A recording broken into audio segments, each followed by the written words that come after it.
Hello everyone, কেমন আছো তোমরা সবাই? আমি ভালো আছি। তো আজকে দুপুরের মেনু নিয়ে চলে এসেছি আমি।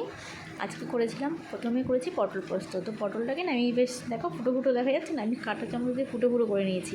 অনেকেই আছে বটি দিয়ে কেটে নেয় যাতে ভেতরে মশলা ঢোকে সেই কারণে, বাট আমি কাঁটা চামচ দিয়ে ফুটো করে নিয়েছি, এটাও অসুবিধা নেই। তো ডেকোরেশনটা মানে দেখতে কেমন হয়েছে অবশ্যই কিন্তু কমেন্টে জানাবে। আমার পটল পোস্ত রেডি। এরপর করেছি বলো বলো তো এটা দেখে কী মনে হচ্ছে?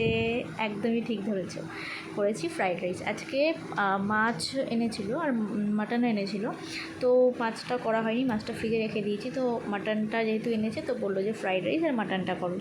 তো ফ্রাইড রাইস তো চটপট করে ফেললাম, আর সাথে মাটন কষা। মাটনে বেশি ঝোল দিইনি, কেন কি ফ্রাইড রাইসের সঙ্গে বেশি ঝোলটা ভালো লাগে না, তো ওই জন্য কষা কষা করে করেছি অল্প ঝোল দিয়ে।